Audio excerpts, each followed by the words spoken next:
Okay, let's get started. Hello again, everybody who is paying attention to my last stream. I said I was going to start up right again, and here we are. So this is a, what's it called? Lum's Lucky Lottery match between cpat and Raziek. So this is a weird set. This is a best of 7 where both players are playing random select. Okay? And the loser gets to decide if they get to re-random their own character or re-random the opponent's character. So if you're, say you hate Persephone as cpat, and even if you lose, you want to stay as Zane, you can make Raziek switch off Persephone, vice versa. If Raz loses, he can switch his own character, he can get cpat off of Zane. Things can happen. Right now we're going to see a Zane versus Persephone match. So this is kind of the idea behind Lucky Lum's Lottery, maybe, is to see matchups that we rarely get to see, because no one picks into this. Like no one plays this. It's like kind of highlighting some different aspects of Yomi meta, actually just completely absent aspects of Yomi meta, and notably, these guys have put their hands up. So I'm going to be able to look at their hands and kind of make some judgment calls about what's going to happen or what could happen. But I'm not going to claim to be a Zane or Persephone expert, but it's kind of interesting to look into players' hands and to see what decisions they make. So when you're watching the stream, you can follow along and say like, okay, if I was cpat playing Zane right now, I would do this. So it's kind of cool. You can armchair a little bit and be like, oh, I think it's time for a 5 throw. And then you see what Persephone does and see if you would have been right, kind of thing. Yeah, cpat's saying that he doesn't play for meaties. He likes to block when he knocks his opponent down so he can draw more cards and get closer to anarchy. So definitely a cpat style, took him pretty far. Blocks another 2-poke. 2-pokes are pretty strong for Purse. 2.4 is a good speed. It beats pretty much everything that Zane can play in neutral except for a 2. And having shown a 2 just then, but blocking with it is sending a message to Raziek that he could potentially blow up his 2-pokes with this one. But cpat doing a really good job building a hand. You want to make sure that you have a decent hand size against Persephone because of the way the character is built. Persephone has an ability that she just played called Barrier Soul. This is where you take 3 cards off the opponent's deck and you put them on the table, and then you're going to manipulate your opponent's draws. So the 5 of clubs, 5 of diamonds, and 5 of hearts are on the table, so whenever cpat will draw a card, Raziek gets to pick which one that is. And so right now, he gets to pick out of those 2 cards. 5 of clubs, the 8 of diamonds, 8 of hearts. He can give him 2 of those. He gives him the 8. If he doesn't want him to have any of the other things, he can make him discard everything on the table and then draw a card. So cpat got lucky here and he got a crash bomb for that. Yeah, he should at least give me the gold. He had the option of giving him the golden 8. He said, nope. You get what you get. But yeah, you want to have a big hand with tons of options against Purse, because if you get to a situation where she can find out exactly what's in your hand and then control your draws, she can exploit you and win like multiple combats in a row. And it's how she fuels her offensive engine. She has an ability called Dominance, where when you knock the opponent down, you get a non-joker card from the discard pile, so you recur cards. If you knock them down 2 turns in a row, you get 4 different cards from discard pile. So it's pretty huge. Like, she can recur a lot of her options, stay dominant, have lots of 7 throws, lots of aces, and just be a very, very, very frustrating opponent to face. But she has to win a lot of combats to close it out, because her maximum damage off of combat wins is not that high. It's somewhere around like 20. I mean, 5-1 combats doesn't seem like a lot, but it's a lot in the context of this game. Mistress's Command hits the 5, so he's going to find out exactly how many aces he has. And that's part of this. He gets to see now. He has a single block on his 2. And then he gets to control. So luckily there's no anarchy, because Mistress's Command, it's a tongue twister. Mistress's Command lets Raziek play cpat's combat option for 1 turn. So if cpat had stumbled into maximum anarchy at this point, he could play it and then dodge it. It's pretty brutal. But we might see a crash bomb. Oh, he doesn't have a do as told. Because what I like to do is you make him play Crash Bomb, and then you play the counter, and then you make him do it. So like if you block, I think this works. If you make Zane play a Crash Bomb, then you just block it, then you counter it, and then make Zane pay for the counter. To not be countered, he'll take 10, then he'll block it, then he'll take 5, then he'll get knocked down. It's like a really stupid interaction, but it's stupid in the best way possible. It's hilarious.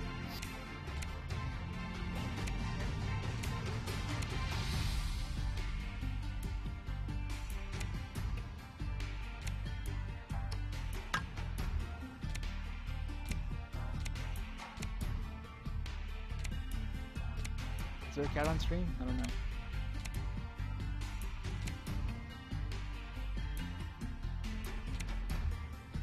I'll try to get one for you guys. Okay, so now he just powers up everything for Anarchy. Yeah, you block locked him. So block lock is a real thing. He can make sure that Zane never draws blocks.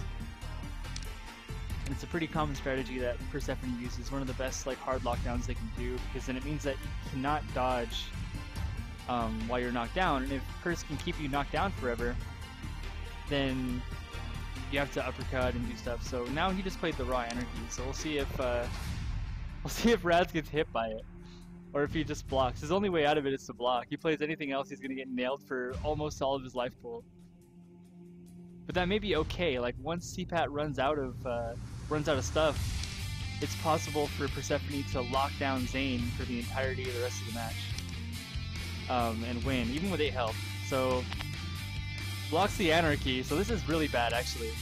Now Zane's in trouble. He says that's fine, but I don't think it's fine. I don't think it's fine at all. He says he'll get it again, but with Persephone navigating all your draws... Oh, he gave him the 4. Give him the 4 over the 9 and 7. That's interesting.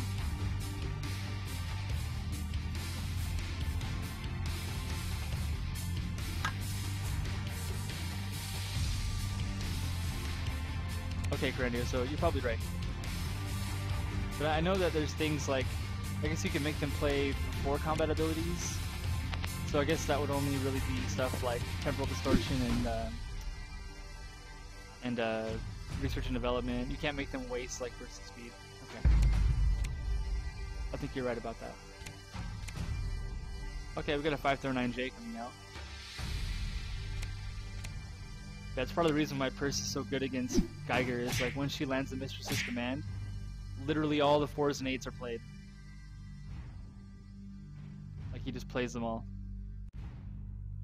And yeah, it's really bad for Jaina because you make her play all her unstable powers. Simultaneously her fastest throw, and she needs those in this matchup a lot. But then you play a bunch of 7s, and the caveat to the 7 is if you lose combat, you take 7 damage. So then not only do you lose combat because Perse makes you lose combat and you're going to get hurt, but then you're really going to get hurt.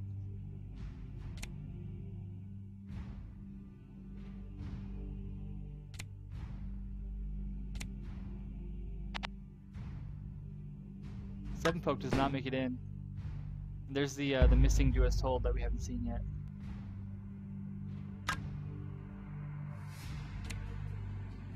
Gives him the 9. He's still got 1. I think he knows about that 8. I'm not sure if he does, but I think he does. First powering up kings to get aces. And drawing from discard pile, right? No, from deck. Guess he's comfortable with how many aces he has in discard. J33, good. It's good, Mills. Notably, Zane is at 16 cards. A combination of shenanigans and Bury Your Soul means he's going to rip through his deck really fast, and if Persephone can't get a life lead by the time his deck runs out, she's going to lose the timeout. Let's see what he plays, like 7-0 or... might be a cash time.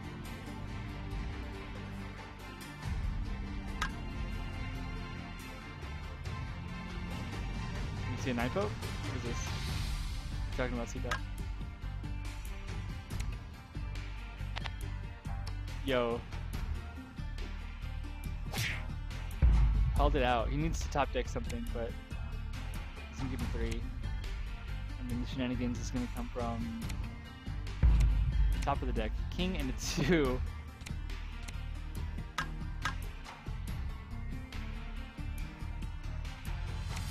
Doesn't even bother following up. It's like, I'm not gonna give you cards. So that's look at the discard pile. It's so lit up. It's got 2 jacks, 4 aces, a joker, 2 queens and kings. You see 2 kings here. And the 14 cards left in the deck, 2 of them are jacks. And this is a good mill. This is say goodnight to the last joker. We're looking at 11 cards though. You can't be Barrier Soulin like that.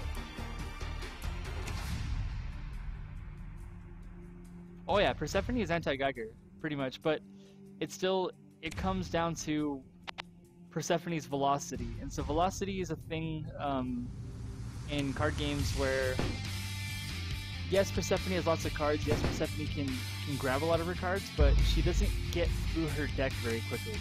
Whereas we say things like Satsuki has the most jokers of any character in the game, it's because she's drawing lots and lots of cards. If she's using Bag of Tricks a lot, she's actually lowering her deck velocity. So that can be a problem. Persephone has some of the lowest velocity in the game because she's not really a character that's incentivized to block very much. She wants to dodge into throw to get a card from the discard pile to maintain her hand size and to recur her good options. But the problem is, if you're not drawing 10s and 9s, which are things that you really, really need to get your lockdown going, you need to block. But that's kind of counterintuitive to Persephone's playstyle. But it's a thing that maybe like first players would maybe be more successful if they blocked a bit more, but I am not qualified to make that statement. I know like a lot of people said that they've tried to make Persephone work in the past and they haven't really been able to. Oh, lucky for cpat, he didn't power up for Anarchy because now he would lose it.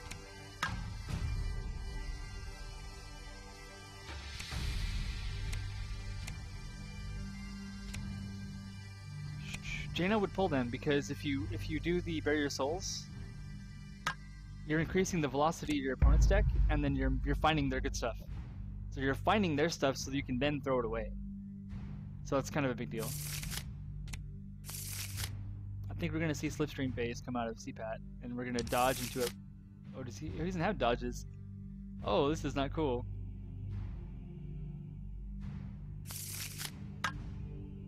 Yeah, I think he is fine with him at 3 cards. He can Gold Burst, I guess.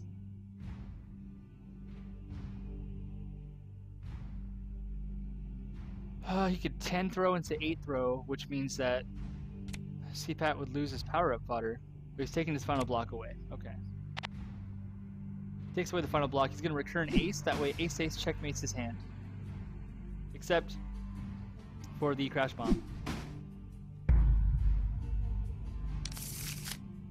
Crash Bomb's a pretty good reversal.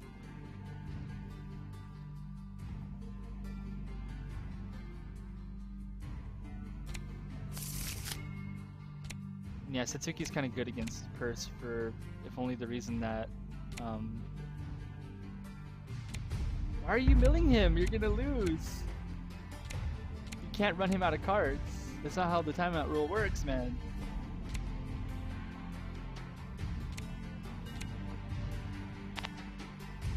This is really bad. This was like, yeah, GG. It's now game over here.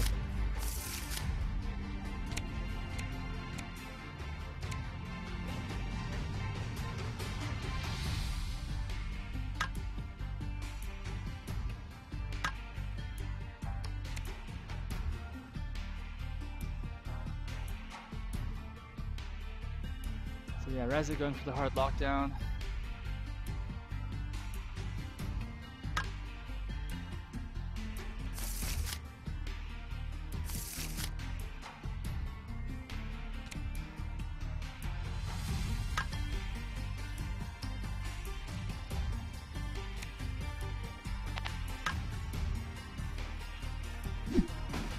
So I wonder though, takes the knockdown and grabs aces. If he gets a throw or a mixed up normal, he's going to knock him down again and do at least 20. It is possible for him to get through here. cpat may just Crash Bomb, which might be his best play. just crash and really not care what happens. Because you're just trying to maintain the life lead. Oh no! Okay, this could be it though. This could be how this ends. Because he's just got to do a little bit more damage. I don't know why cpat didn't go. Because now he's going to draw 4 cards.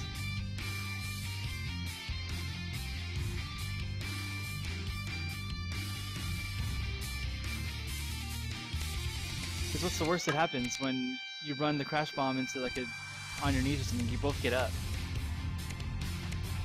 and that's all right. Powers up 9s. I guess crash bomb hitting is, you know, still fine. He needs a dodge.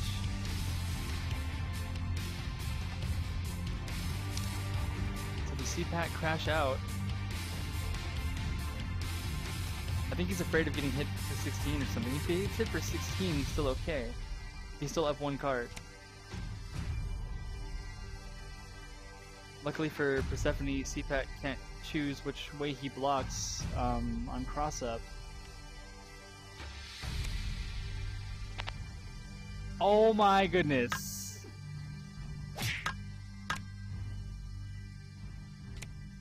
And now he's gonna play Bury Your Soul and mill him out.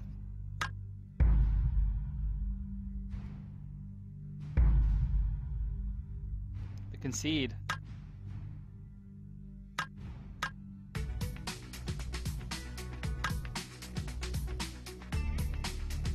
That was...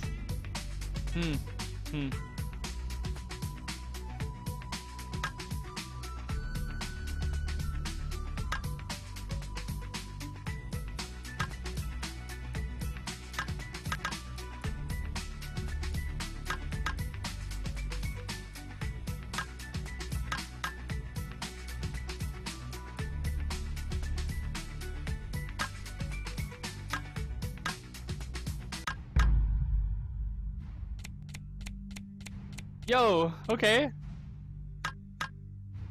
Alright. Let's see how this Raziek BBB plays. Yeah, he's comfortable with this character. This is one of his triple threat characters. He plays BBB as counter pick to, I guess, grapplers and also truck. I mean, mostly truck. I mean, he kind of fits in that category of being a grappler. Look at that king throw. Turn 1. Let's say hi to that cpat. I'm gonna block forever strat. Like, nope, not this time. I'm gonna play grappler bot and we'll see how this goes. So yeah, as I suspected, turn 1 king means Raziek might just have another one. So here he can do things like overdrive into junk shot is good, extensor grab ×2 is good. He can't dodge, so junk shot's super safe. Junk shot actually beats all of his hand. But he plays another king, so in either case he's going to keep the card. That's how long range works. The first face card you play. So yeah, junk shot is extremely impressive against Zane because, and I'm curious why he didn't rock the junk shot first.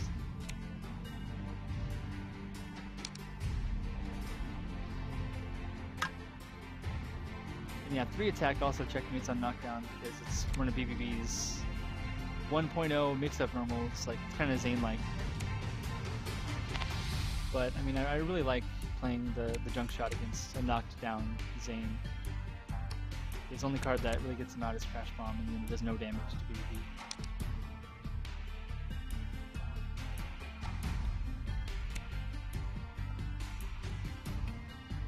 Corandio, as far as like people exploiting the safe option though, like what could...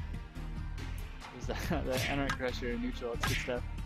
What could Purse have done on a 3-card hand to kill him though? Like dodge into throw several times in a row? Like I don't think that's gonna happen. So it almost felt like an Argagark situation where you literally could block and like mathematically they could never do enough damage to kill you. Or like when you're against Gwen and she has like 4 health and you have like 60, and you just know that mathematically there's no way it's possible. I mean, maybe we need more time to assess that, but it seemed okay.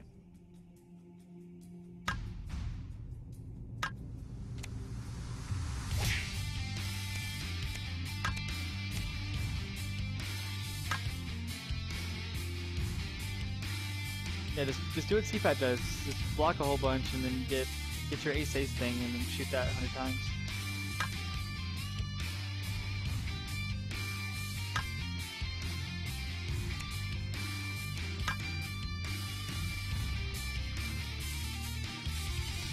Wampa, don't coach losing strategies to Raziek. Don't do it. Yeah. Beta desperately trying to get to range. Sick man's maybe 7 damage off that.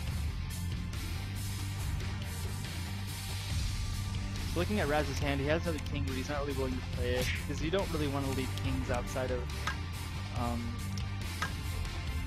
range unless you have multiples. It's just hard to do.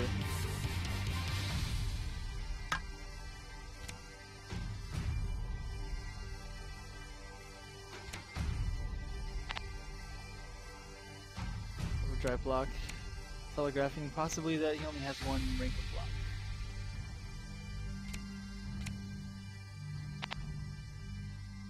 Still, this guy, just the blodge range from cpat Zane is pretty intense.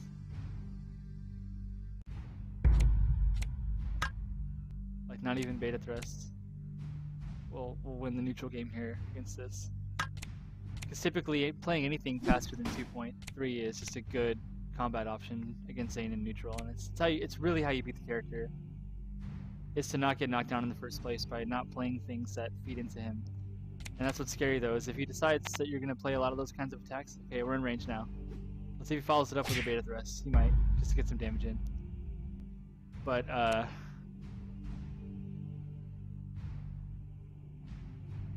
don't know, do we get a gyro spin here? No, okay. What was I saying? I'm sleepy. I'm cozy. This is like nice and... I need to get some hot cocoa going. That's gonna be good. That seems really, really good right now. If there's a hiatus in here, I'm gonna go boil some water.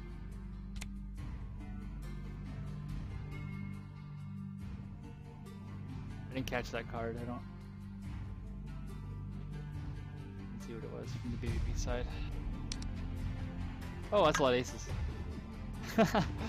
So I guess, yeah, Raziek's, or cpat's just trying to get out of range so that he can land Anarchy and win. D1 help there. Yeah, I mean, my range with BBB, no pun intended, is try to king like the second you get into range, and then once you have the knockdown, spam queens.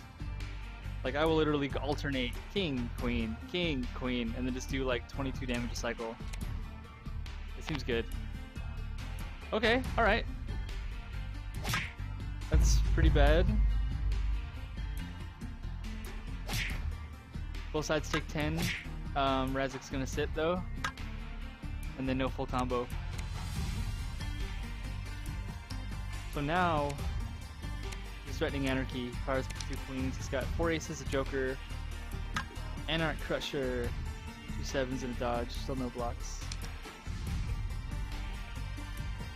PPP doesn't have jacks. Surprising lack of jacks. I mean, it's nice to have J's when you have overdrive, because then the 2.4 speed long arms, or 3.0 speed long arm is not that bad. And it can lead to a bunch of damage, like you do long arm into queen. And overdrive is like your face cards deal extra damage, so the long arm jack would do 10, and then the gyro spin does 8, so 18 plus 10. Okay, get Anarchy throw. Pretty standard play.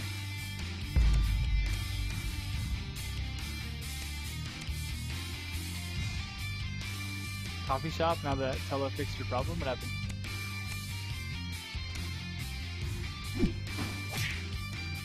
It's brutal about Zane. Is like, most characters have to like threaten you with the aces.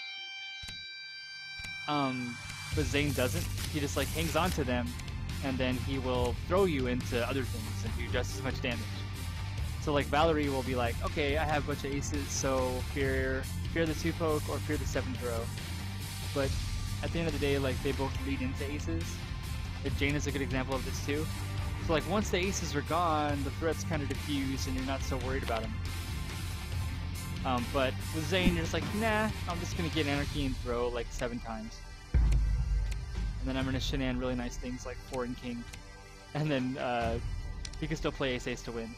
But he just has 9J in his hand, so there's not even a point to doing it. He just hangs on to it, and then if he finally runs out of stuff, then he can just play Ace-Ace. Ace-Ace, Ace-Ace, I guess you'd say.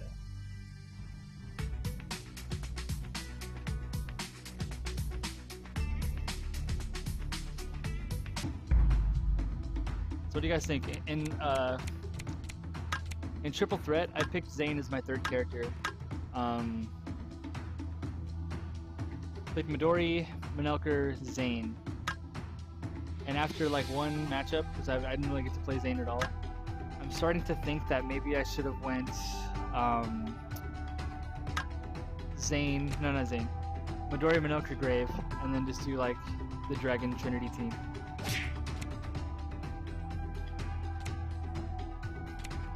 Oh boy.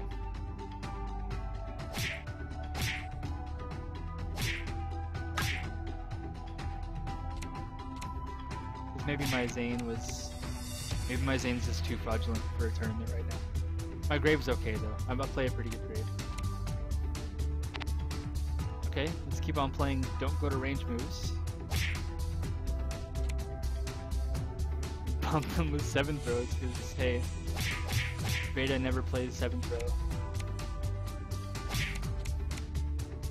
Alright, good time for a 2 poke. 4 poke, he's just getting in there. He's like, no. Oh, block, okay. Thought it was a 4 poke. And Gwen's so fun. Gwen is such a fun character to play. Yo! Yeah, that's right. That range busting Piston Hurricane. Like, typically, any kind of good reversal is good against Gwen. Like, you're kind of okay taking 10 damage. Like, 10 damage is the least of your problems when you get hit by Gwen. It's funny that it's like a 0 speed, 10 damage queen, not unlike Graves. But Graves feels terrible to get hit by. Gwen's is like, oh, yeah, I'm glad that wasn't a Chains of Ice or something. Links of Ice, queen. This is gonna be a quick one. This is awful. My goodness. Give it all you got with what time you have left.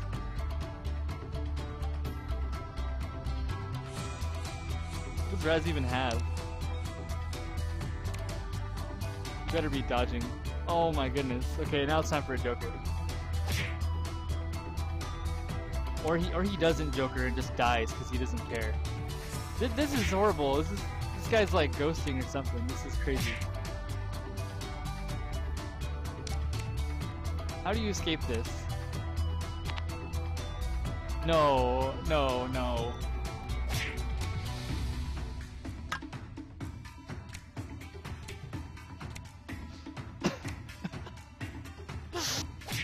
Alright, well that was embarrassing. Yeah, that game seems standard. Yeah, it's pretty much how it goes.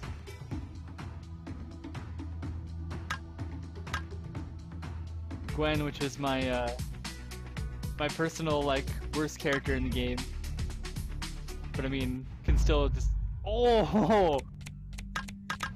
yo. This is Lucky Lum's lottery here. This is what this is. This is what happens.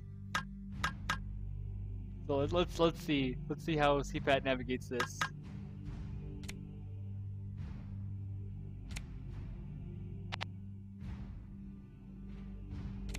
So cpat's gonna take 4 damage a turn, but the explosive nature of Gwen, that's a lot of jacks.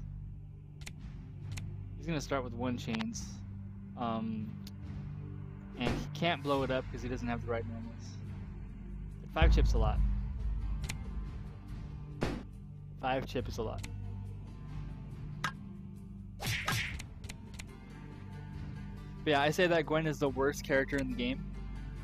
But when you're talking about Yomi and you say worst, you really mean like barely worse than the best characters that exist, because the game is just so well made.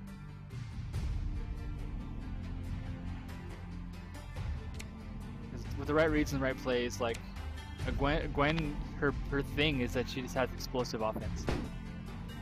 Right now he's playing around getting rid of Raziek's face cards, so we can try and get a bunch of throws in. Yeah, a king being blocked is 7 damage right now. We're gonna try to get some Dreadlands portal with DLP.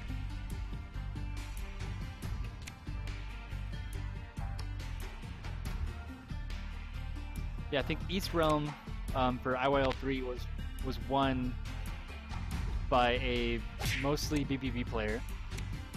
Carandio won his division with a lot of Jaina.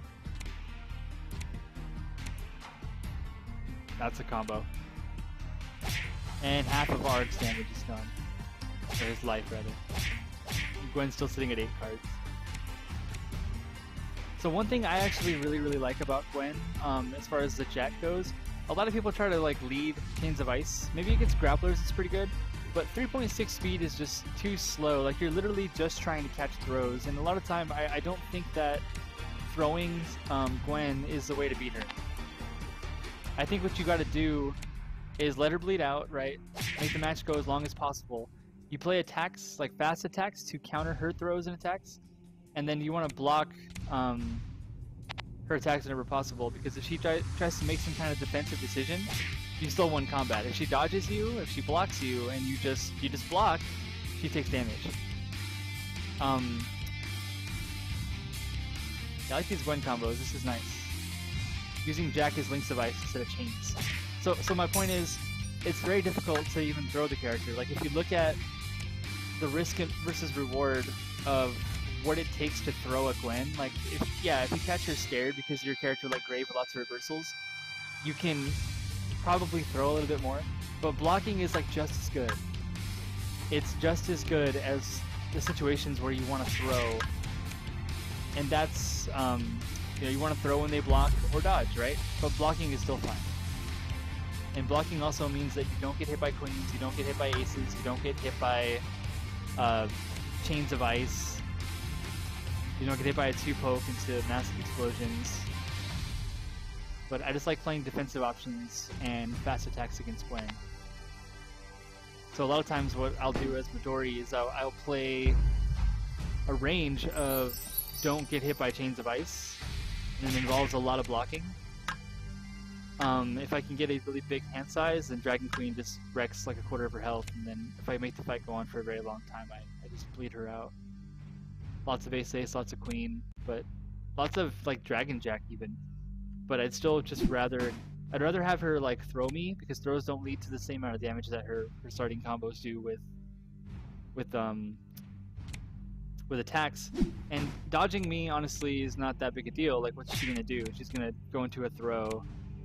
Or in my opinion, the best use of her Jack actually is playing Chains of Ice off of a dodge.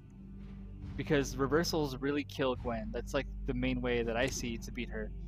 So it's really nice to dodge into 14 and then have this mini like 2.0 speed slow that makes her king pretty much an instant. And like maybe then you can land Chains of Ice. Like maybe after you slow your opponent by 2.0, then Chains becomes a little bit better. But here, yeah, just fast reversals.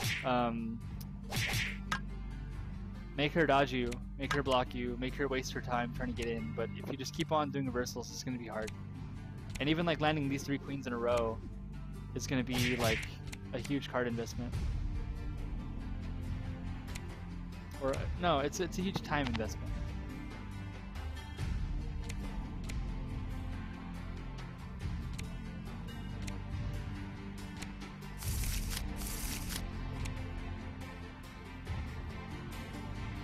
Vendetta suffers from how good rogues were in WoW. It's pretty funny.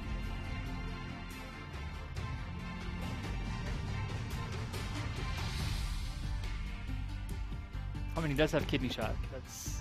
That's there.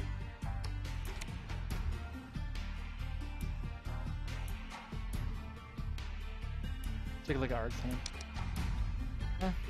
Ark hands. He's got a ward, and ward is pretty good here. Okay. We got what? Throw 4 ace? It's not a lot. Throw J4J. Okay. 22. cpat takes 4 damage. Lots of reversals. Arc's gonna have to flex the protective ward here pretty soon. That's 1. If he just blocks and Gwen throws, then he's able to... Oh, actually... Oh yeah, Gwen does not have enough normals. So, see here, this is what I'm saying. I'd rather just reversal or just block in that situation. Queen is, like, sadly, it's too slow for Arg in this matchup. That is the top deck from Fish Heaven right there.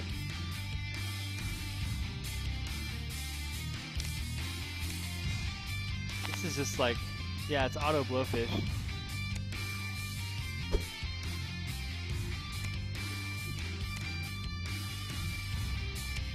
He's got a knockdown, so Gwen's only gonna take 2 from her own innate.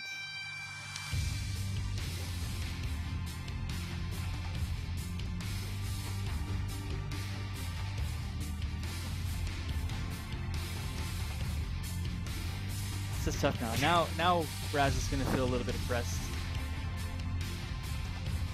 Because 6 health is not a lot, and conceivably cpat could actually chip him out. Free queen play. 3 queens still in hand. I guess he's starting again, or he hasn't found the black normals yet. If he had the black normals, he could threaten like 2 poke into blow up, and Burn Barrel's gonna take it.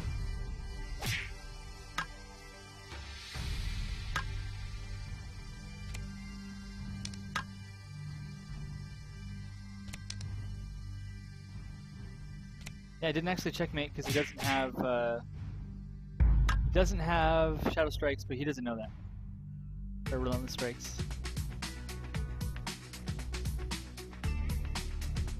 So what happens here? Does Raziek leave him at Gwen?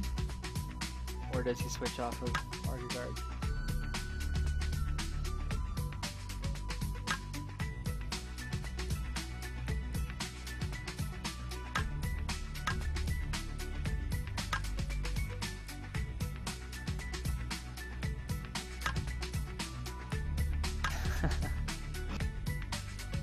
cpat claiming to be the best Gwen in existence. And Riker, Master Blaster, both contesting this with money match threats. And then Raziek says that Jushichi is the best Gwen.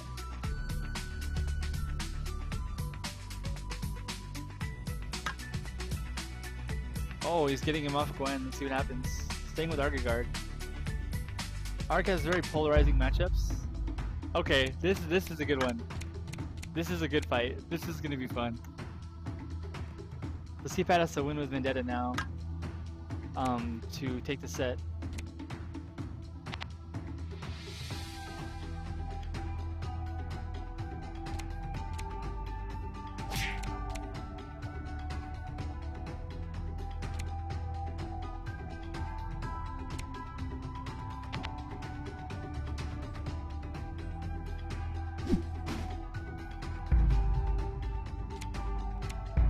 Yeah, like Gwen should be scarier than she is, but she makes a couple mistakes. She can like checkmate herself like a 60 health character, and it's part of the reason why people are like worried about maining Manelker in tournaments and stuff. Is that it's just not enough health to be able to make mistakes. Like at least Vendetta has acrobatics to keep him going, and that is a king throw. He's gonna counter it, crash and flow that king. Crash and Flow is interesting. You could play it and it would not return to hand.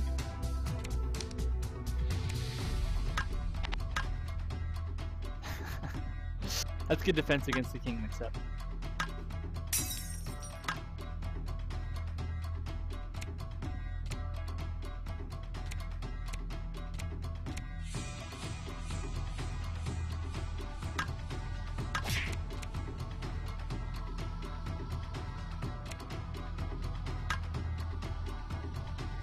So I guess Raziek let him have it back so that he could just make him play it the turn after that.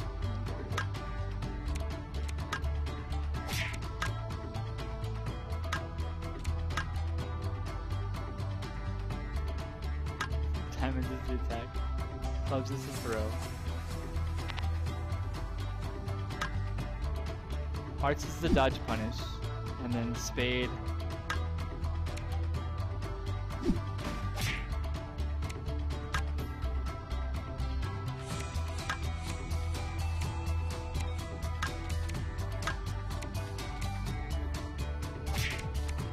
Okay. Spades is the one that loses combat, according to the hierarchy here.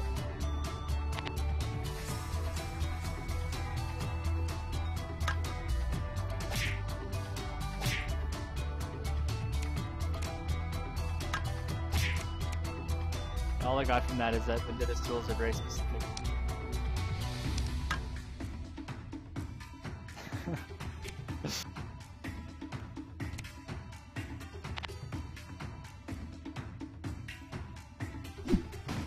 Aggro guard though. That's a lot of throws. Yeah, Raz does not want to go down in Vendetta arc. But Surgical Strike can slice right through half of Arc's remaining health.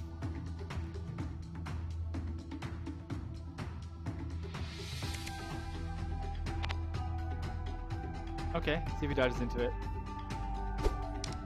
There is a Joker on this side of the table. He doesn't play it. Bluffs out. We'll get a king if he has one, but he doesn't have one. So the fact that he's waiting, his king is pretty autoplay. 15% Joker, he's willing to bet those odds with a 3-1 lead in the set, so here comes Surgical Strike, and Raz is going to be kicking himself because he is holding the Joker. Oh man.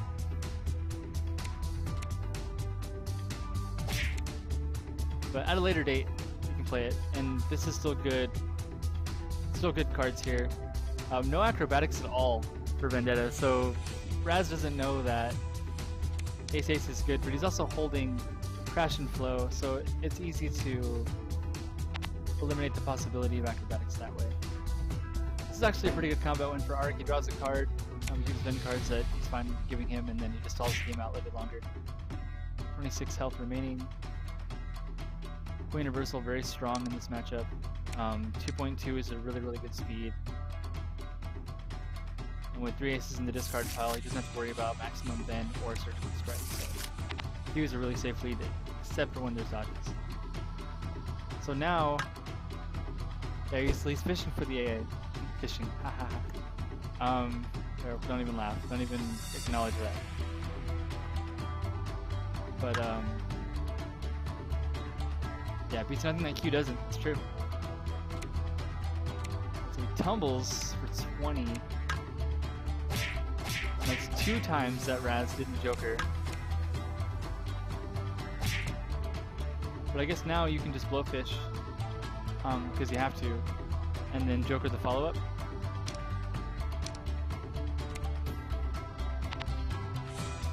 That is some style there.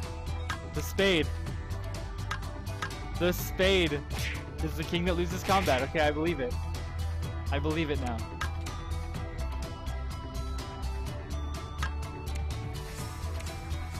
Now Raz is going for late game checkmates. Because he has the gold burst, so he's gonna blowfish again.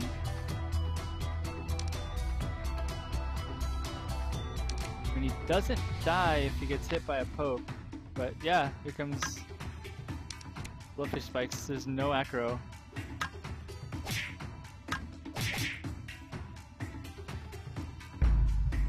So Raziek's still alive. Let's see if cpat stays with Vendetta, or if he makes Raz reroll.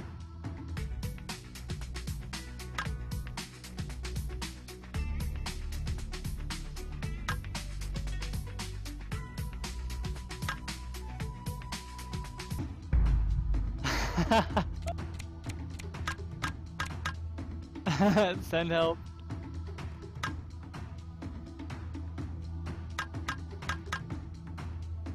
Will Trock be the one who puts Raziek down?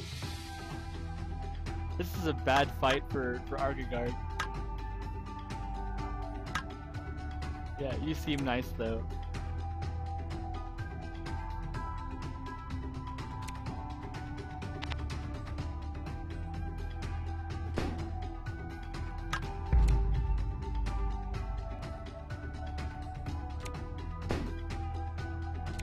Take a look at Chalk hand. We got 3 face cards, 4 face cards.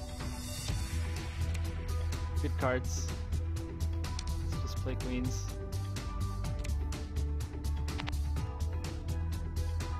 Get nailed.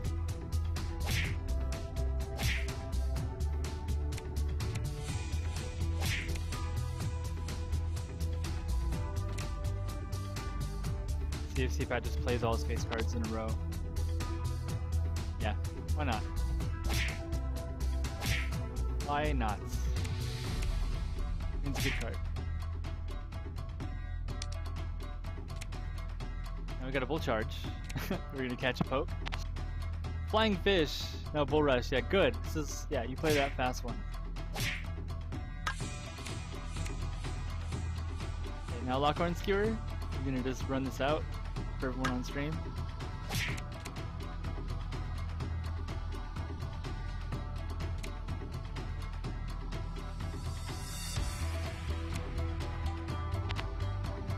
Okay, Raz finally gets one in. Lockhorn Skewer gets hit, but no real damage, just 6 plus 2. Keeps Chalk out. He's gonna have to keep attacking now, which is frustrating. Like, normal pokes are gonna be really good. Because once Chalk runs out of face cards, he's gonna start throwing or blocking. Poke means you don't die.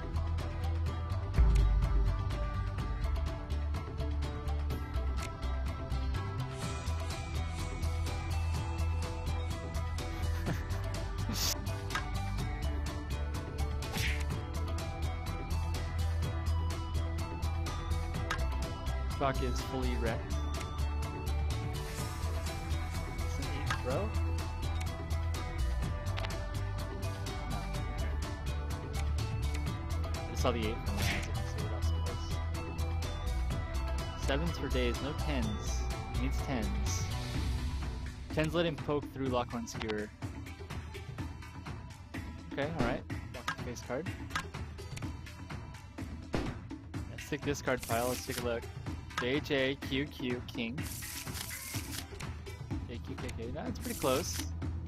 Pretty close. Very threatening Vocal Shield at least. Typically, when you see people, you know, ARGs powering up for an ace, you kind of assume they have 2, maybe, maybe not.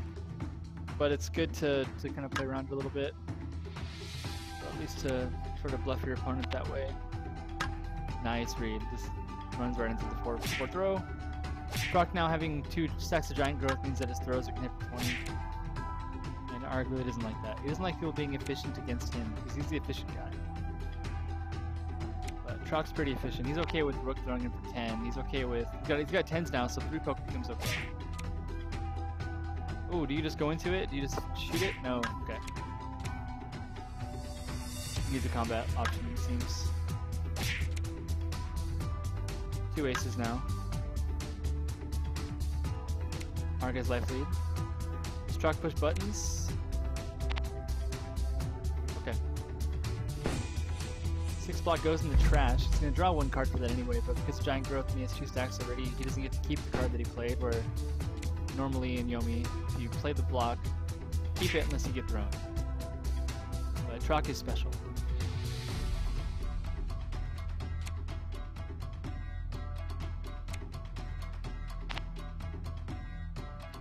Chalk finally gets in. He's going to follow it up with an 8. He has 8s. 20 damage off that throw. Only a few combats away from cpat going to the Lucky Lums Lottery Grand Finals. And I have no idea where the losers bracket is in this, so it might be a long time till that happens. I couldn't tell you one way or the other. Okay, that's a good blowfish. It's about time for like a Eagle Totem or another queen. He's got all his queens now. Chalk does. He's got 2 in his hand.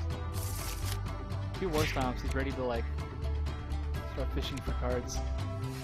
If he can get aces, he can threaten Beast Unleashed.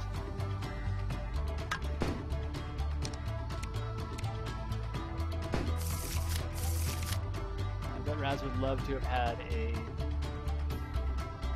Bubble Shield at that moment in time. Yeah, 10s aren't that useful now. Like, he's not really playing pokes, he doesn't have them, and the ones he does have are too tall for it to matter. Another 10, that sucks. I hate that. The power prepare and then draw the 3rd one. Like, especially a pair that I've been holding on to specifically for powering up. And I'm like, yeah, I'm gonna wait it out. Nice aggressive throw, protective ward means that like, if Troc throws back, he's only gonna do 10 damage and knockdown, which I guess Raz is okay with. So now he's gonna just chain out. No, maybe not. Okay, maybe now it's time for just high value, high chip pokes. Oh, which part don't you like? Like losing your block?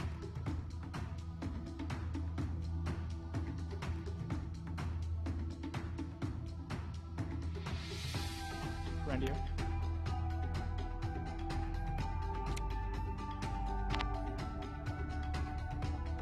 Okay, okay. So if he wants, he can Joker the follow-up, he can bluff it out. He's gonna take 20. That sucks. Now he's within a Eagle Totem of losing. Troc does not have aces yet. He might power up these twos to get it though.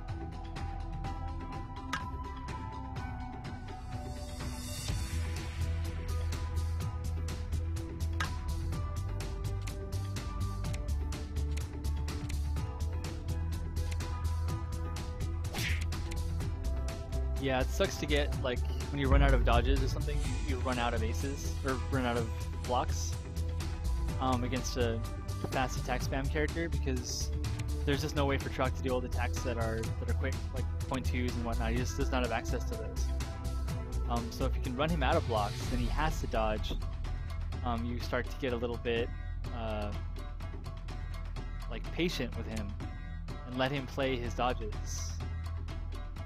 This is clever. Did I say a 9 throw? No, okay. I thought I saw a 9 throw because 9 throw into 4 poke would have been 16. Like on the nose would have been enough.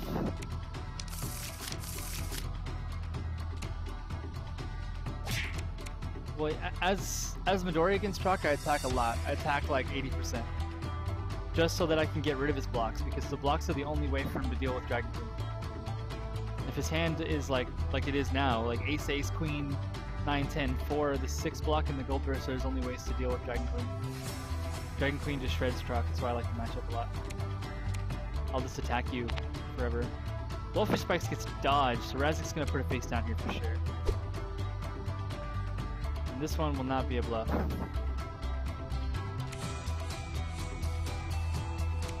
This one's real, yeah. Look at the knockdown and the 2 cards. cpat's gonna go to 10 health. He's gonna power bases for sure and get another Blowfish Spikes. So now he's gonna, what I would do, protective ward now. Doesn't do it. I was gonna say a protective ward and block. Oh no!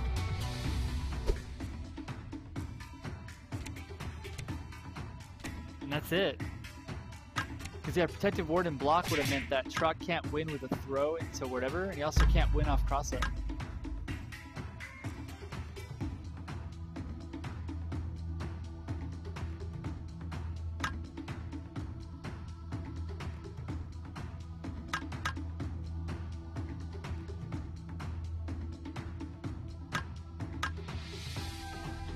All the matchups were really close except for Gwen. So Raziek plans to make his way back to winners finals or to grand finals by winning in losers bracket. I'm not sure. Again, I've not been following Lucky Lum's lottery, so I don't really know how far behind it is in scheduling. But usually our losers bracket takes a while to get going. So for these online events. So yeah.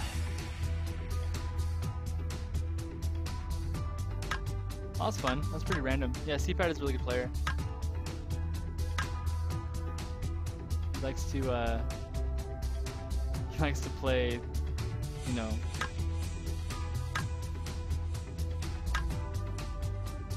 about being really casual and not putting a lot of emotion in the game. But I think it's there. I think he has it. Yeah, Raziek got BBB, Arg, and Curse, and then cpat got Zane, Troc, Gwen.